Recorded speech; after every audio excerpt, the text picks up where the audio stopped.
to Season Screamings.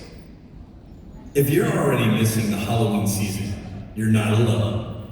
Here to discuss some of the highlights of 2021 are Josh Quillin, producer of Epic Home Haunts, Noelle from CloeIRL, Shawn Marshall from aficionados, and Rick West, co-founder and creative director of Midsummer Scream.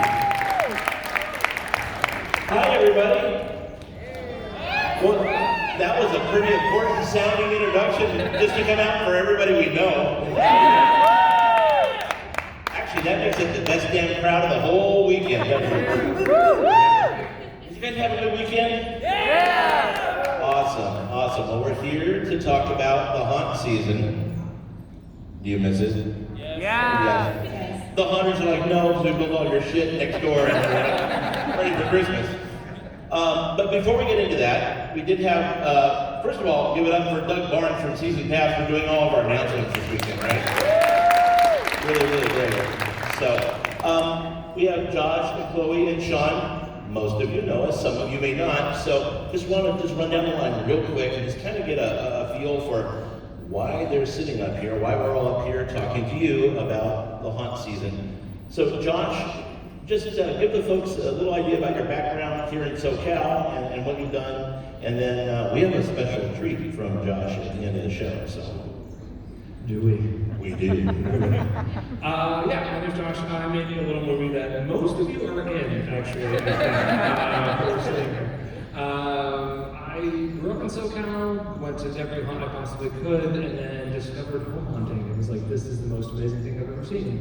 And tried to make a TV show, that failed, made a film, that worked, and then decided I'd pack up and move to Florida.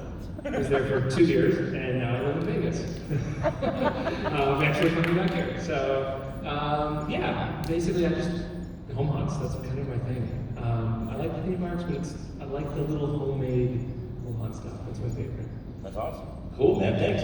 And for any of you horror fans out there, are there True Blood fans in the audience? Like 3, that's fantastic. And the 3 of you may recognize Chloe here from True Blood.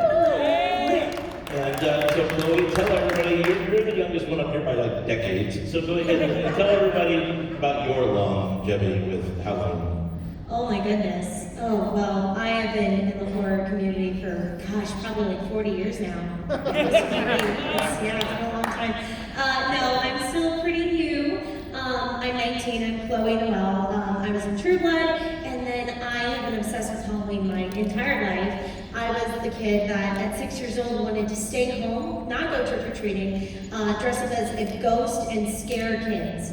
That was me. That was something I always wanted to do. I was obsessed with Halloween, and then around the age of like 11, 12, I was like, oh my gosh. I found out about Scary Farm, Horror Nights, all the big commercial haunts, and I was like, this is it. I went, fell in love, and I'm like, this is my life now. And I am the type that wears Halloween clothing all year long, and I'm always talking about Halloween. I mean, obviously, you can see You're in good company, trust me. Well, thank you. Yes, I love Halloween so much that I started a YouTube channel, CloeIRL, and I started my series Halloween Spectacular, which, oh boy, I made 60 videos every single day leading up to Halloween, going to different home haunts, looking at Halloween crafts, but then it really took off last year. I was able to go to so many home haunts, and I was blown away, and my life was changed. That's awesome. And now Shawn Marshall from Parks and Cons. Y'all listen to Parks and Cons, right?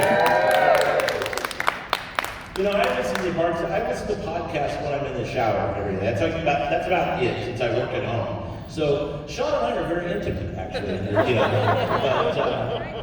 But Shawn I met a long time ago. Once upon a time, there was Theme Park Adventure, and this podcast came along called Parks and Cons, and I started seeing Shawn and Carmel at different events, and quickly found out that the appetite for learning about haunts and the haunters and themed entertainment is voracious here. And not only is the want and the need to learn all these things bottomless, they are fast as shit as far as like getting videos done. Like they have 20 videos already of this presentation online, and it's not even done yet. And I was like, that's a good thing I like these guys, because I would have had to bury them in the desert outside of Vegas as GPA, you know. But Shawn, go ahead and tell the kids in the audience your story. Yeah, thank you. Parks and Cons is my wife Carmel and I, and so we do all of these things together. And so really, I grew up loving Halloween, but I never realized all that existed. You know, I never realized that there was something like a rotten apple or things of that nature. And so for us, it became like in the mid-90s, coming out of high school, it was like, okay, let's go to Scary Farm, and all year was looking forward to that one night to go to Scary Farm, and then we learned, oh, some people go multiple nights to Scary Farm, and some people go on. And so later on down the line, we made our own website that was focused on conventions, and then it was like, well, let's integrate theme parks and themed entertainments. We do so much of that. And then really all of that was about maybe someday we can do behind the scenes things at Not Scary Farm. And we knew Scare School, and the site TPA went to Scare School, and there's something called Scare School, so that's why we're gonna cover theme parks. And then we go, you know, on, and then obviously we had met, and I will never forget being at Not Scary Farm. I think it was maybe like 2015, and we were doing haunt things, you know, horror nights and all that. And I remember asking you a ghost, and I said, so what's your favorite thing? Because I'm thinking like, well, it's of course going to be horror nights or dark harbor. And I'm like, oh, it's the home haunts. And I'm like, really? And at that point, I'd never visited one. I'm like, really? And I'm thinking, that's really interesting. Like, yeah, people decorate for Halloween. And then we went to Backwoods and then Rotten Apple and all of these places. I'm like, oh, this is what it is. And so, yeah, when we jump in, I mean, we try to go literally every night.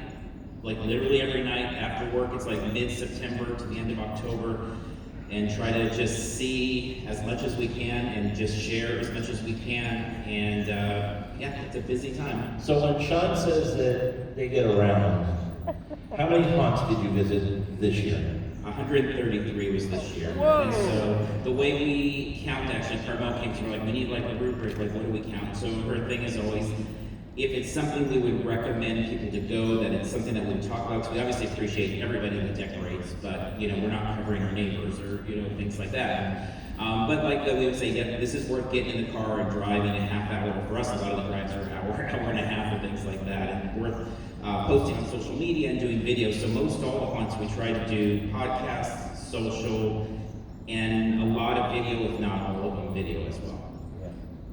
So there you go. We're going to dive right into this. And let me just say, there are so many haunts here in Southern California that talking about them all and showing pictures of all of them, we would be here all weekend doing one presentation. So we're going to miss names. We're going to not see pictures of practically everything.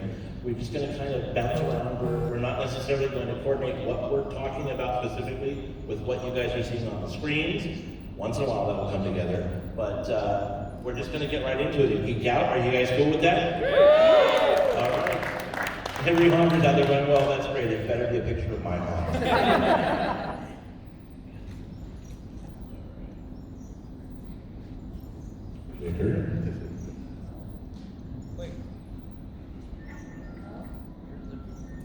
There we go. Okay, so we're going to start with theme parks. And we're going to blow through these pretty quick because they don't need our advertising. They get people coming on their own. So, how many people here went to Halloween Horror Nights at Universal Studios this year? Okay, 5 people, that's fantastic. Josh did not. You are on a timeout, mister. Okay. This is super quiet. I know, you just hang out till the end down there. So, obviously, very challenging past couple of years for the theme parks and the Halloween events. The big return was this year, and it felt great. It really did, you guys, right? It felt great to get some normal back in our lives. And so Universal did their thing with Halloween Horror Nights. And so let's just talk about what we thought our favorite thing was at Horror Nights. Oh, am I starting? Okay. I was so excited because Horror Nights was the first to open, so I was thrilled. Like, there's that moment where you're walking back in, and they had such a strong entrance with the chainsaws. It felt like Halloween again, and that was so much fun. I obviously loved the Bride of Frankenstein days. It was phenomenal. Yeah, it right. Was amazing. Yeah. It was amazing. It was probably it was my favorite thing out there. It was such a cool, unique, totally different story, which I just loved. And I loved having a female protagonist. It was amazing. She was so cool. And one thing I really loved, I'm a sucker for a good costume. The transition from bride to then mad scientist was something I was geeking out over. I absolutely loved it. And I thought having not only the bride, but the Dracula brides, they were phenomenal. Loved them. And the set pieces, the lighting, the sound was just, it was an extremely strong maze, and I fell in love. Shawn? Yeah, I mean, I echo all of that, I think, as Chloe said. I mean, stepping into the park just first off, because it was, you know, in 2020 it was incredible, all of the home haunts, and it made us have an amazing Halloween season. We can never thank them enough. But it was neat to be like, okay, we're in a theme park again. This feels semi-normal. Not normal, but semi-normal. And seeing the monsters come crashing down at the opening moment and things like that. The bride, I mean, I think, you know, the more Universal monsters, the better. You know, my vote would be it's just all Universal monsters every year. That's what the event is. But yeah, pretty fantastic. One thing I actually wanted to jump on, I was so excited for the return of Terror Tram. I enjoy Terror Tram a lot because the studio tour is one of my favorite things. All the thin people are happy about that. I was like, oh shit. I was very excited because one of my favorite things is walking through the War of the Worlds set. Sure. That is so much fun. I think that is such a great opportunity. I love the photo op in front of the Psycho House, and so that was something. Bride Frankenstein and the Return of Terror Tram was my absolute favorite. Yeah, love it. I mean, I echo these guys. I mean, I think that Bride of Frankenstein was fantastic. It was gorgeous. To me, it really, you could tell that that got John's love. I mean, for this year. So yeah, so Universal, good to have Universal back in the saddle. I have a question. Was the tunnel open this year? What? That long, like 3.5 mile tunnel? No, they didn't. Was that open this year? No, but there was a really long freaking walk still. You had to go through Harry Potter, and then to get out into some other amazing, you had to walk forever uphill. And yeah, and it wasn't like uphill short. It was long, gradual uphill. Where you're like, oh, this is how it ends. And I can't echo about Bride, because I did get to do Bride in Orlando in 2020. They had that maze open in 2020. Now, in seeing the footage and pictures here, was it kind of the same thing? A little bit. I want to say Orlando does stuff like there's no blackout transitions, there's no, and it's a little bit more fluid than it is here. Okay. But it was gorgeous, and the soundtrack was amazing. That's good. Yeah, the soundtrack was great. All right, let's move on to Scary Farm. No, not Scary Farm, Six Flags Fright Fest. Scary Farm's coming, I promise. Anybody go to Magic Mountain this year for Halloween? All right. I loved it. I had a blast at Fright Fest this year. I thought they did great. And I was super excited that Willoughby's finally got it, right? It's like, for years you go through Willoughby's, right? And it looks great, but it's so dim. It was like so hard to see anything. That every year I was like, Jesus, just please buy light bulbs. You know, anything.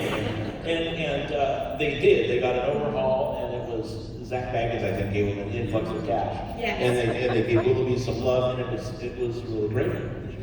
And I mean, on the side here, Innocence herself, the scare actor, is worth the price of admission alone. I mean, she is, the way she maintains like 30 people surrounding her, watching her act, and still gets her scares and stuff. Willoughby's has always, even with the lighting struggles, there's always been a favorite of mine, just that kind of more classic haunted house. So again, it's good. It wasn't that long after Horror Nights that were there, and again, it was like, oh, we're back at Six Flags, and there's scare actors, and their street talent just all over was really strong in our experiences. Yeah. Did you get out there this year? Me? Yeah. Oh, yes, I did. And I have to say, Willoughby's definitely stood out. That was one because, as you know, I make YouTube videos. That was one I was never able to film because it was too dark. And I was so excited. But one that really stood out was I wasn't able to make it through the Condemned maze the years prior. And I really enjoyed that. That's because it was condemned. I really, really enjoyed it. No, but it was really good. I really liked it. Willoughby's was phenomenal. And there was something where... Vault 66 was good too. At 66. Yes, that was really good too this year. I really like Rabbit's Revenge. That's what I really enjoy. I think it's very fun. Their mazes are very strong. And I really enjoy them. Yeah, good stuff. And, you know, the scare actors there are really good. And the makeup is really good in Fright Fest. It is. So, yeah, That's one that's props to the tough. team out there. That's a tough one on your feet, though. Yeah. Josh, you sit this one out. Okay. Now we're at Not Scary Farm. All right, perfect. And, Shawn, go ahead. That was emotional, right? I mean, we were there. We were there at rope drop when you were there, and I mean, all of us, I think, that were at rope drop had, you know, tears in our eyes, and we looked around. It just was. It was the most emotional return, I think. I know there's something for people that love Scary Farm, that have gone to Scary Farm for a long time. You know, there's something about that event, the history with it, the family feel. Yeah, it was incredibly emotional. Midsummer was incredible. Saying goodbye to Paranormal. Paranormal is such a game changer there and such a big part of it. Origins, tying the whole story and giving us, you know, I mean, it felt like going home again. Yeah, absolutely. You know, I was one of the only people, like last year we went to the Taste of Halloween, and everybody said, wasn't that great? And I said, no, it really sucked, because it really bummed me out. It was the first time, like, in my practically entire life of going to Knott's in October and it not being Scary Farm. So it had a really adverse reaction on me. I was like, well, this sucks like everything else sucks. And so having Haunt back this year was fantastic. And yeah, Midsummer, right? That's gorgeous. And so just a little backstage story. All of our pictures of Midsummer suck because the go-go was so bright on the facade, it doesn't look good in pictures. So otherwise it would have been Midsummer all day up here. But yeah. Oh my gosh, I was blown away. Now, for me, Scary Farm was the first haunt I ever went to. It's my original haunt, and it kind of is the original haunt. Like, it's been around forever, and oh my goodness, I was blown away. I was a little nervous at first because I knew it was only one new maze, and with everything that happened, I was like, okay, well that's how I went in with everything, with the return of theme parks. It's like, okay, everything's been closed for a long time, I don't really know what to expect. But they came in with Goring 20s, which was phenomenal. Fantastic. Phenomenal. Goring 20s, yes? Oh my goodness, it's amazing. Now I'm a sucker for 20s.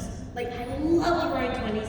And I loved it because it was in the Goring 20s section of the park, which I love the tribute to the history. The actors were so strong. These characters were phenomenal. They did such a great job of throwing you into that world with Midsummer. I was sobbing. I will admit, I was crying through the entire maze, and it had so many wow factors.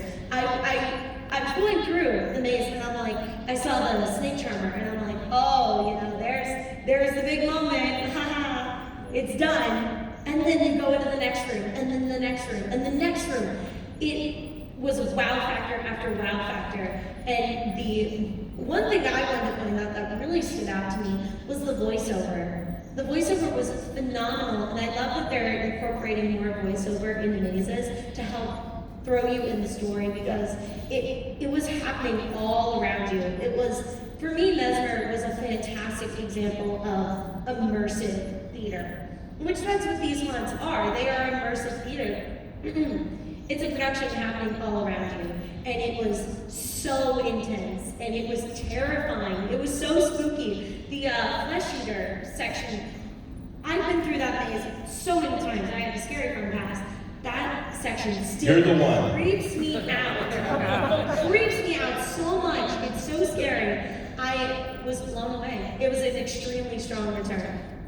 The Midsummer, we were really lucky that Knott's let them out with Daniel Miller to do a tour, a lights on tour of it and stuff. And all of these backstories, Carmel put together a TikTok we have a YouTube video with Daniel talking about. She put together a short TikTok, and it's hilarious because all these characters, it's like the illustrated man, and then it's like a sentence or two of their backstories. And then I think by the end, either Daniel was tired or whatever, he's like, the flesh eater ate a lot of flesh. And so everybody, this video's got a ton of traction. Everybody's like, the flesh eater ate a lot of flesh. Like, that's it. It's like, yep, flesh eater ate a lot of flesh. That's awesome. Fantastic. So, yeah, we have Scary Farm. Scary Farm is the cornerstone here in Southern California. It is the great I am of themed entertainment, Halloween events. So great, obviously, to have our friends at Buena Park And back then there. Fall Valley. Yeah. Oh man, had me tearing up. Yep. Then we jump to Midnight Falls.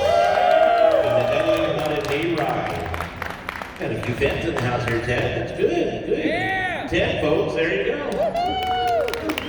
What do you guys think?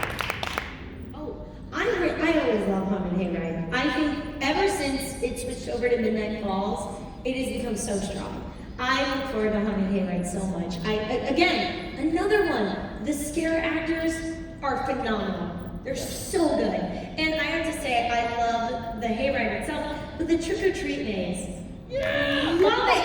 I love the trick-or-treat maze. It is such again, immersive experience. It throws you in the world and which you never know what you're gonna get, a trick-or-treat. I love it. But I honestly think that Haunted Hayride, the scare actors really shine right there. They're wonderful.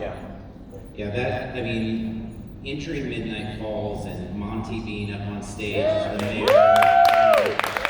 the actors in that whole entryway, and just like, to me, that was my favorite part. We ended up going twice too, which we don't have time to do many twice, but we did do Hayride twice, and like the mazes were fantastic. We had a great time with it, but I think our favorite time was just hanging out and watching the actors work. I don't know, they just were so good. I know I've said this a bunch of times, but that the actor was playing the Jock character was so incredible. And they'd be like, "Forget Halloween, check me out." So they were so hilarious. It was like I love when Halloween can bring the humor in as well. I thought Midnight Falls Hayride was just incredibly effective at that. Yeah, no, I agree with everything they said, and it's always fun to go on a ride and be taken somewhere in the darkness. That's always great. And that opening facade, that tunnel that you go through, oh my goodness, it's so good. I adore it. It's amazing. Beautiful, beautiful aesthetic, great backstory. I'm a writer, so all about story. I love that so much. And it's great to have something like Midnight Falls that you really can sink your teeth into and know that it's good for continued evolution of IP years and years down the line. Go ahead. I say everywhere you go, you hear Ted as the voice of Midnight Falls on the radio. You're like, "Hey, Ted's hanging out with us." Little creepy, Ted. But no, one thing I wanted to say is when Midnight Falls first got introduced, I did everything, I did all the mazes, and then I spent the rest of the night just talking to people. I love when you can go to an event and just learn about the world. That's my favorite thing. It's so much fun. I just spent all night talking to all the residents of Midnight Falls, and I had a blast. It was wonderful. That's awesome. Love it, and love our LA on a hayride. Good.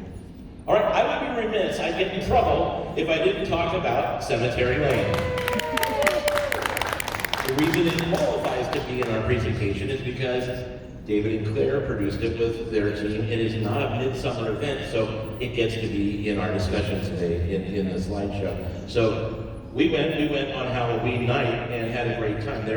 Ironically, there aren't a lot of family Halloween events here in Southern California. Yeah. There really aren't, which is super weird, but that's the way it is. And so David has long wanted to do something like Cemetery Lane, and they had the opportunity. They worked with Heritage Square here, right here off the 110, and they created a really great first-year event that I'm sure will evolve and be really fun in years to come. It was, we've talked about this for years, just the hole in the marketplace for nighttime Halloween stuff. I mean, it's basically been Mickey's Halloween Party and then Boogie Bash, and there's really not much affordable at night. It's all about the adults at night. So this definitely fits something there. It's such a beautiful, almost like to use toy terms, like a play set, that whole play field there. And you've got these incredible buildings, and then they're lit with just, it just was immaculate in terms of all of that. And then again, in a similar vein to Midnight Falls, you had some incredibly talented actors going around and kind of welcoming you to the world, wanting to take photos. And so even being there, Carmel and I as two adults, we had a good time with it. We had friends with kids there. Kids had a blast, so it seemed to work from our age down to, I think it was an 8-year-old there as well, so it was really a good time. It felt like a very timeless Halloween event. And when I went through, I turned to my mom, because I went with my mom, and I'm like, this feels like a movie set. Trick or Treat. Well, the neighborhood from Trick or Treat, where they're all trick or treating, and every house is decorated, and everyone's handing out candy. It felt like something out of the movie. And I really love that, because I've always loved that traditional Halloween. I mean, that's how it all started for us, is we all fell in love with trick-or-treating. That is going to the spooky house on the block, and every house was the spooky house on the block. And Heritage Square is such a phenomenal location for this, because you get those really old, beautiful Victorian homes, and then you dress them up for Halloween. They're spooky on their own. but then you dress up for Halloween, and there's candy, and there's spooky music playing. It is such a fun event that honestly, I feel like there's the kid in all of us. I mean, I'm saying that as a 19-year-old, like, I'm so much closer to being a kid. But that's what we all fell in love with. And I feel like it's so special, because yes, I love haunts, obviously. I love the horror aspect, but I feel like it's so nice to go back to our roots as kids who fell in love with the holiday because of dressing up and trick-or-treating. And I think that that's exactly what this was, and it was beautiful. I loved it. Well, I think you're dead on. I mean, how many haunters are in the room here? Raise your hand, yeah. And every one of you started going to the spooky house on the street when you were trick-or-treating, right? Yep. It was the one house with the red light, with the scratchy sounds of the haunted house playing. That's what we beeline to. That's our DNA. So absolutely, 100%. So great job to the cemetery right. Delusion. Woo!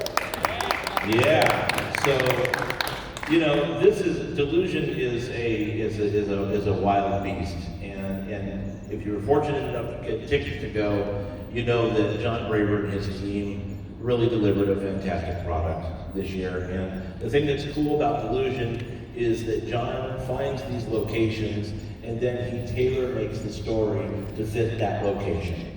And so that's pretty cool. It's never the same thing twice. And it's populated by professional actors, professional special effects, they do stunt work. And if you do get a chance to go to Delusion in the future, do it, because it's an evening that you will never forget. I actually did, Carmela went for us, but I wasn't able to experience it this year. So I saw some lights on stuff later, and it was fantastic. But it's always incredible, and I regret missing out on it. Delusion was the one that got away from me. I'm heartbroken. I am heartbroken that I didn't go. And I was sitting there with my phone in my hand. I was about to do it, and I didn't. And I will never forgive myself. I can hear John Braver weeping. I'm weeping. You can hear me weeping. I'm brokenhearted, but I am promising myself next year there better be a Delusion, and I will be there opening night. Yeah. I was gonna say, how good would it be if this was the one that I did? Did you? I was in Florida. Let's shut up. But no, it was really great, and you know, let's see what they do in the future. They are now part of the 13th floor family, so they've got good firepower there behind them, and I think that bodes very well for the future of Delusion. All right, I'm going to jump track really quick here. We went to New Orleans for Halloween very quickly. Everybody in this room needs to dedicate a weekend in New Orleans during October, because other than Southern California, I don't know that there's any place on earth that does Halloween better than Louisiana and New Orleans. It's already a spooky town, it's already a beautiful town, but they have world-class haunts there that just are mind-melting. Yes, we have fantastic haunts here. We do have the best community in the world right here in Southern California. They have haunts that will kick your ass. You go in, and we're talking 25-foot sets for days that look like you walked on the movie sets. There is one in particular that I'd have to talk about. It's called the 13th Gate, and it's in Baton Rouge. It's about an hour and 20-minute drive outside of New Orleans. If you get off the airplane, get the rental car, drive and do that maze, and return the rental car back to the airport, and you had to get back on the plane and go home, I guarantee you that is already worth the price of your airline ticket to get to Louisiana. It's the best I've ever seen, and I've seen a lot of haunts over the past couple decades.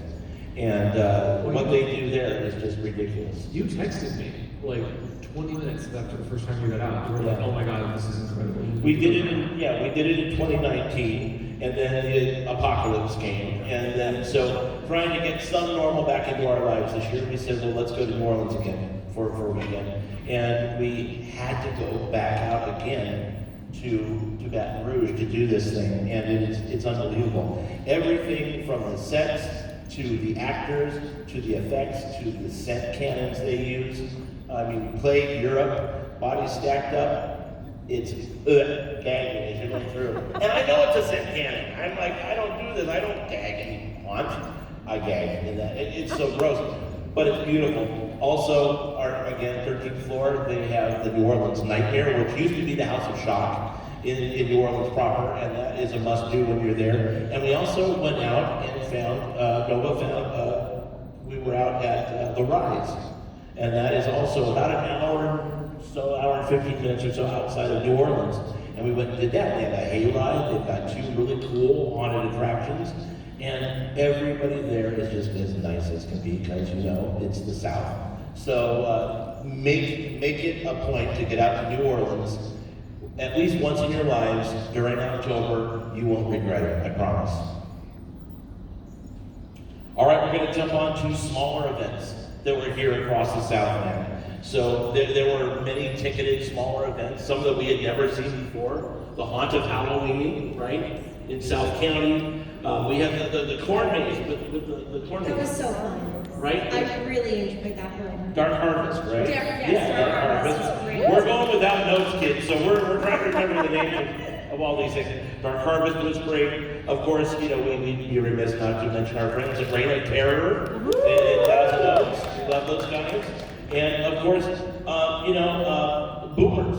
Boomers did their here in LA. It was, oh my God, I just had a brain fart. It's somebody help me out. Boomers here? Speed Zone. Speed Zone, that's right. There's nothing scary about it. Okay, Speed Zone, that's why I didn't remember.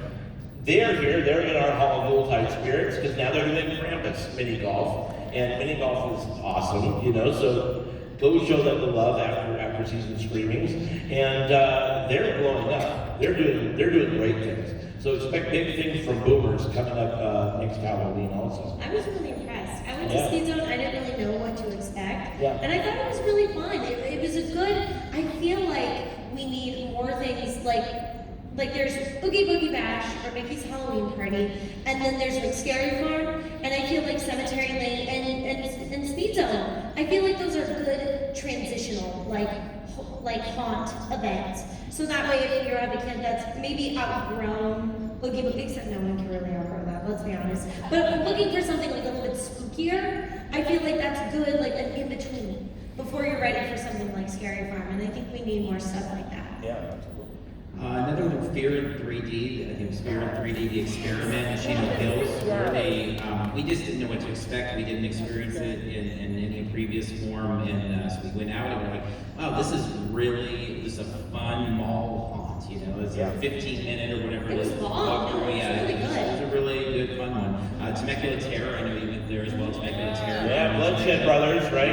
That was great. I mean, you had really its own little, you know, scream park down there with 3 mazes and characters in the thoroughway and just kind of interacting, and they do so much with that vintage Halloween that I know we all love. I mean, it's as you said, it's kind of scary. It's crazy how many things there are to choose from the menu of this round home haunts the parks. Yeah, absolutely. And you know, there's lots of things that pop up all over the place, right? So like, I didn't get to see Bloodshed Brothers this year, and we love them. They're a partner of ours here, the Hall of Shadows and all that every year. Just didn't get to do it. You run out of time, and you know, it was actually a really sad story. We planned a whole night of haunt hopping. We went all the way over through like Corona, then Riverside, and working our way down to Temecula. And I'm calling them, and like, we're losing signal because Temecula. And I was like, okay, well, we're 20 minutes out, and they're like, oh no, we closed like an hour ago. I'm like, wait a minute, I'm looking at the time that's on the website, and the time is wrong. So that was our shot. Do that again, I need that. So it sucked. I was like, oh my God. And then we lost signal, we were in the boonies, we were in the hills, where like, there are cousins, and there was no signal, so we couldn't use the navigation to even get back. I had no idea where we were. And this is how it ends, you know, type of thing. So. But we loved all the little events. The little events were so fantastic. One I wanted to really give a shout out to was County Line. I don't know if anyone made it out. Yes, County Line was amazing. It was like a last minute thing, you know. One of my friends called me up and was like, you have to go to this right now, hurry. And I was like, okay. So we run on down, it was over in Ukiah, I believe, and I was seriously impressed. It was one of those things where I'm like, I have no idea what to expect. I had never heard of it. And my friend was like, no, just trust me, it's really good. So I'm like, okay. so impressed. Seriously impressed. I don't know if anyone had made it out to County Line. Next year, go, because it was so different. And I was someone, or an experience that really had such unique scares.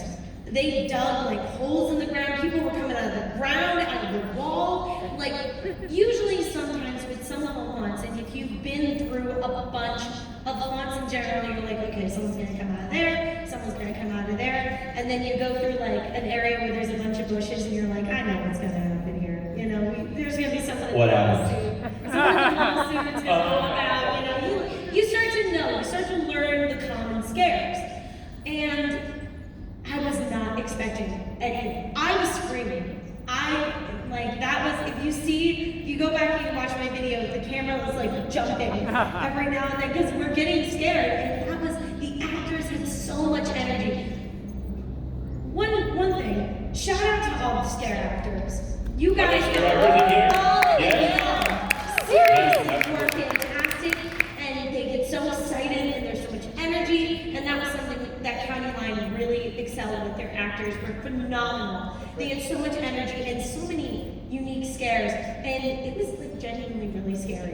Like I really enjoyed it. It had that like, it was kind of in the middle of nowhere, which is always great because it sets the like atmosphere, and it was a very scary event. I really enjoyed it. So definitely add County Line to your list. It was Awesome, really good. noted, absolutely. All right.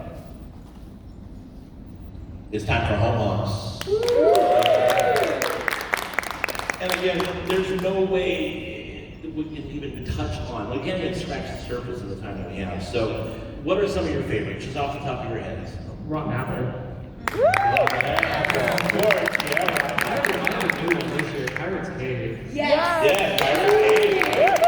I haven't been to Pirates Cave yet, but we went this year and it was blown away. Yeah. So good. And again, young hunter Yes. coming out. And, you know, it's just fantastic. That whole group is fantastic. And it's family supported, and it's the whole group scared together. And it's fantastic, and it shows. Yeah. Corona Line.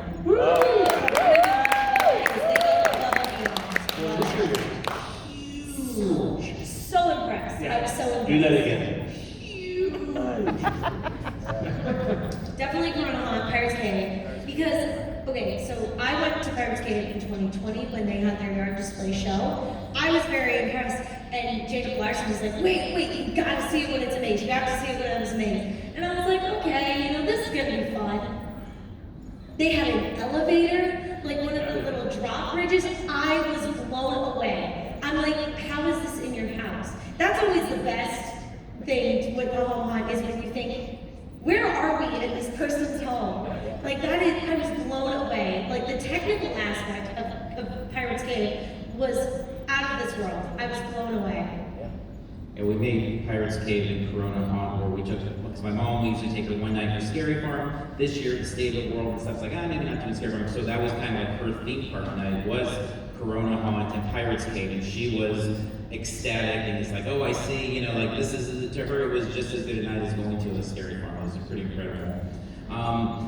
You know, the Inland Empire, it has just, it's blown up so much the last few years with Temecula, Rancho, Riverside. I mean, we live out that way, but we traditionally, if we're going, you know, 30 nights, we would be going 28 nights away from the Inland Empire. And now, this last year, I think we spent 6 nights there, and you have, you know, Helser and Solomon Slot and Greenwich and, you know, Corona and Pirates of Cindy Court and Anton Hunt and Wolf Island, and it just goes on and on. It's just He knows that those are his pictures. it's just, yeah, well, like the one in the middle, Anton was one that really, so, because we'll just drive streets, like Carmel sets up a calendar, like these are the things we're going to visit, but then let's drive streets. So we found this one called Anton Hahn. It's like, they've done something for like 15, 20 years, but they've never really named it, you know, anything like that. So during the pandemic, they took the actors out, they still did something, and we were like blown away. It was like a clown room, but you get to the back of the yard, and they've got a whole pirates scene with like a World of Color type water show that goes along with these pirates, and we're like, what? You know, they make their own fog juice. Like they're just like, and they had never named it. They Googled themselves in the year and they found out we win podcasting and did video, and they're like, okay, we're gonna name it, and now they've got this whole thing. But it was just such a surprise, some of the things that we saw out there. And then there's the ones that we all know that are on the SoCal haunt list, like a Haydenville Haunter and all of these. It's incredible how much there is out there now. Well, and Cobalt Hunter, he's out there. He's in Riverside. Yeah, exactly. Yeah, it's another one. Yeah. Yeah, of course. Reichland, I mean, Reichland's Yes. right Reichland's there. I mean, it's just massive. You come down the street and you're like, and it's like full-on interactive theater haunt. You know, it's just incredible. Yeah, no, absolutely. You know, we have Gothic Hills. Yeah. You guys get a chance to get Gothic Hills? They're fantastic. Yeah, Gothic Hills, it reminds me of like when the Fowlers, when Tim, then they moved to Santa Clarita area to stay. It's like a free agent in like sports. Like, oh, Santa Clarita inherited the farm, you know, and so Riverside inherited Gothic Hills, and it was like, whoa, having so much more of a yard now that they have. I mean, it was beautiful. Yeah, totally. You know, it's interesting. We don't stumble usually upon these haunts by accident. It takes a lot of meticulous planning to get out and see, you know, 6 to 10 to 12 haunts per night. Yeah. You know exactly where you're going. You map it out, you know, with the navigation and all this stuff. And the SoCal haunt list. SoCal Valley, the SoCal haunt list, yes. You have to Derek, yes. And that, so we plan all this. But what we do love finding, and of course every neighborhood has it, they're bonus haunts, right? Yes. You get the bonus haunts, and it's inevitably like when you're already late and you're like busting ass trying to get to that last haunt of the night, and suddenly there's something amazing, you know, that you have to stop and look at. That happens every night when we're out. And so not only is Southern California just a treasure trove of amazing home haunts, there are so many more out. For every one that's on the list, there are 10 others out there just waiting to be discovered by fans. And it's spreading. It's spreading across the country. Like, Like, oh, for God's sake. People were all living the nightmare. We can joke about it. No, but I mean, like, when we were in Florida, I found 4 or 5 that it was like, none of them advertised, they just do it for their neighbors, and I'm like, these are amazing. There was one called Echoes Nightmares Past, this guy Jeremy Kent, who works at Universal, just took 300 square feet in his garage, and it was one of the longest home haunts I've ever been through, but in the smallest space possible. One of the scariest things I've ever been through. His was weird because it ended in his kitchen. But it literally just ended in his kitchen, and he would invite people to have a party after Did he they give go you through. food? And no, but he literally just gave you like full reign of his house after the haunt. It was bizarre. It was incredible. And then like, we did one, Carney's Devil's Bayou, this past year that was humongous. Like Florida has homes with larger plots of land than SoCal generally. And this lady Ashley built this haunt. It was her first time haunter, had never done it before, and the thing was easily over an entire acre. Took us like 25 minutes to get through, had I think 15 scare actors, all actual carnies, performing in her backyard. It was incredible. It was amazing. Wow. Yeah. That's awesome. And that doesn't even get into the people who are building full replicas of the Haunted Mansion in their backyard. Which there were 2 this year. Yeah, absolutely. And that's what we are seeing. That's like a new thing. We've seen the rise of really technical home haunts that are, in many cases, better than the theme park events. And now, people are building these dark rides at their house. I mean, it's happened. We've seen it evolve here in the years past, right? Scott and Ashton, have done it with Adrenaline Attractions, and Cobalt Hunter, of course. We'll get back to that. And so, and then these guys. Yeah, There's there's a Chamber of Souls in Indiana, I think is where they are. Yeah. And they built a full-on haunted, like the Doom Buggy. With Doom Buggy. The full thing, audio, and they built this track. It's like, 4 feet up off the ground. It goes around their pool, goes inside, goes outside. They built an entire building as their loading platform and recreated the entire hallway walk up to the Haunted Mansion. Wow. And there's no end to the track, so you just fall off into the pool. You just go through You're strapped into the car. Yeah, exactly. No, but they handmade everything. They figured out how to build everything. Did all the math. It was insane. He did a full walkthrough for us once. I had no idea what he was talking about. It was too technical for me. But there was another guy that did a trackless ride system in his garage. Whoa. Which blew my mind away. He just figured out a way to hand develop the reflective tape that would follow the thing around his garage, and it was fully trackless. blew my mind away. Yeah, it's unbelievable. We are seeing amazing things coming online That is amazing. that are just jaw-dropping because you don't expect to see that in someone's house, you know. I mean, obviously, it's these someones that go out into these companies and develop these attractions for the big party, but you just don't usually see that in the house, right? That's not what you're expecting. So, you know, the farm hunt, you know, the outlook, right? Love that. Kids Drew did an amazing thing up north, and Sombra Cemetery is another favorite, right? So the yeah. lighting. We're always on the same wavelength with the lighting. Yeah. The farm summers, I mean, the lighting, it hits you. It's so, I mean, it's like the stage here that we have, I mean, it grabs you and it holds you and you're like, you know. Lighting is so important. It's so important. It changes everything. Yeah. If you've ever been, like, if you see the lights on tours, they look completely different. They look completely different. And lighting can just completely bring something to life.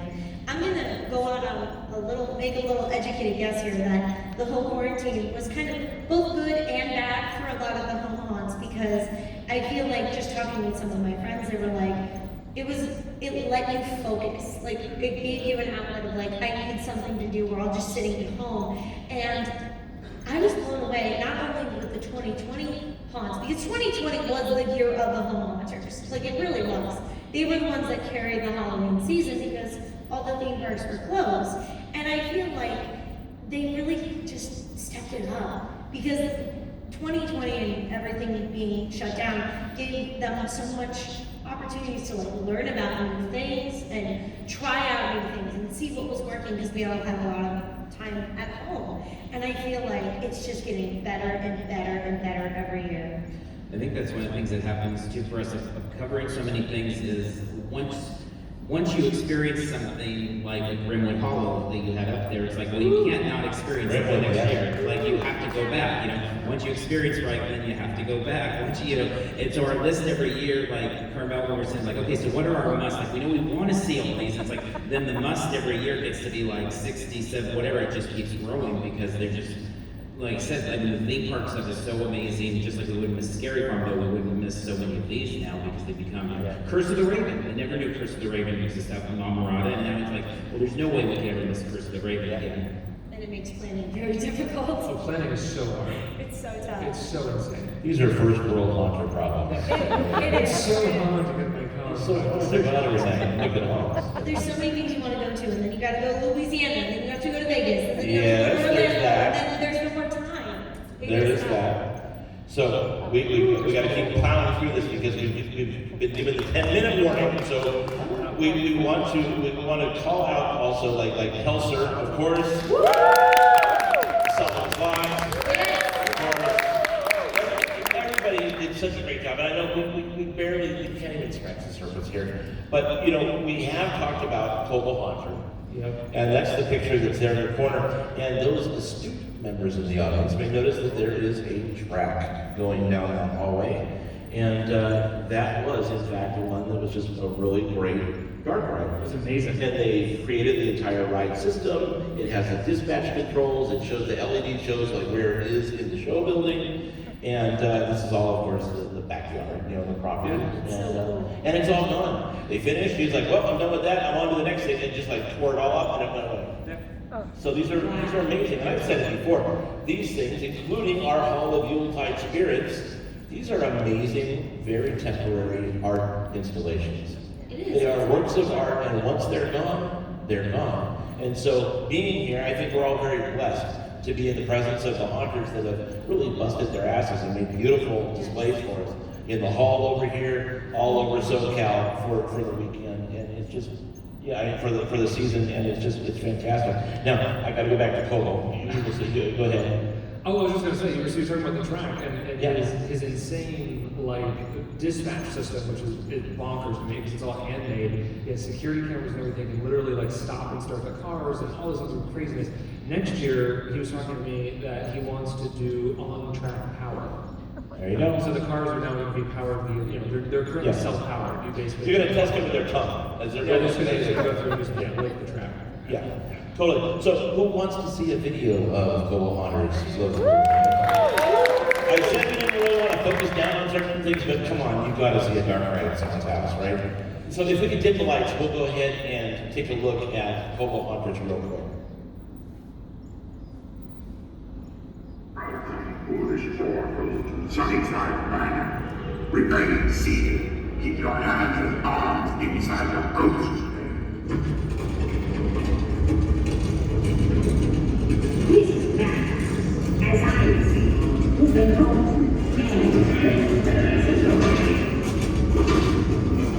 Some say he doesn't feel big.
Before that, yeah. Before that, yeah. Yeah, absolutely. No, it's like mind-blowing what these guys are doing. So you got to get out and see that. And actually, we go ahead and leave the lights down because number one, look better that way. And second, we do have one more thing to talk about. And actually, we have a couple. It's a surprise. Wait a minute. Again, we would be remiss if we didn't give huge props to Rotten Apple, who celebrated their 30th anniversary. It's Diane Martin, right there. We love you guys, and you're a cornerstone of the community here. Absolutely. And also, beware the dark realm. They celebrated their 50th anniversary of haunting this year, folks. That's older than a lot of fans here in the audience, and that's unbelievable. It's like 2.5 movies. Yeah. And this is again, you were the first person to expose us to things like this, and it's like, and it's not only that it's beyond theme park quality, both of these, but that they're just like the nicest, most helpful people in the world. Yes. They're raising funds to help people in the community. It's like everything that's like good in the world is at Beware the Dark Realm and Rotten Apple. Yeah. And what's crazy about this, yes, if you haven't been, that is a full-blown castle facade that covers the entire home on the property. It's amazing. And if you didn't go this year, well, guess what? The castle's gone. They posted a very sad picture on social media and got packed all up into trucks and shipped off to who knows where. And the future is uncertain for the Sifleys as to what they're going to do next. So, God, we love them so much and thank them so much for so many years of dedication to this community and to the fans. That's really, really amazing. You know. Which brings us to the end here. The last thing we want to talk about. It's like everybody in this audience probably is in Epic Home Haunts. I think that's We count them here, yes? It's pretty, about 80% of this crowd. There you go. So, quickly, because I don't want to, we're backing things up a little bit. We're probably going to run about 5 minutes late, but that's okay, I know a guy. We're going to talk about Epic Home Haunts, the quick evolution of it, where folks can watch it if they haven't seen it, and if you haven't, why not? And then we're going to talk about what comes next. Yeah, so quick evolution of Epic Home Haunts. The moment we discovered home haunting through Chris and Gina, Hollywood Hunter. We explored, and then they quickly introduced us to Diana Preston and to and to Restless Souls, to Greg and Pam. And we were just following everybody and decided, oh, we should make a TV show, and got a producer behind it, so it was a TV show, and then that went away. And so Katie and I decided to make it a movie, and so we self-funded, self-distributed, did the whole thing. And it was really just an exploration of what the hell is home haunting and who are these crazy people who do this and what's a little bit of the history behind it. It's on Amazon Prime if you guys want to watch it. It's not unfortunately streaming like for free. If you have Prime, you have to rent it. Amazon removed it from the streaming. It wasn't me, it was them, I promise. But yeah, and it was super fun, super interesting, and we only kind of scratched the surface of what home hunting is and how it's this national thing. It's actually becoming international. There's some places in Australia doing it and in the UK. And we decided a couple weeks ago, we've been filming for YouTube, and we've kind of been filming B-roll, thinking maybe we'll do this again someday. We'll save the B-roll on a server. We shoot everything at obnoxiously high resolution. And decided a couple weeks ago, yeah, let's do a sequel. So we're working on different first time we followed 4 haunters. This time we're looking at more like 40. So it's going to be really interesting how that works. And you brought us something to show. I did bring you something. It's You guys good. want to see something? It's really early, but I did bring something. That's okay. It's a teaser. Right, but we know if we're fans of this stuff, a teaser is better than nothing, right? Yeah. So we'll dim the lights one more time, and we're going to show Go for it. the teaser for Epic Home Haunts, Chapter 2.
Thank you guys, Josh, Chloe, Shawn, thank you so much. Thank you to our families for going on this journey with us. You know, we'd be remiss not to point out the important people that put up with our obsession and join in. And so, thank all of you guys. Thank you for being here. We hope you've had fun, and let's we'll do this again in a year or so.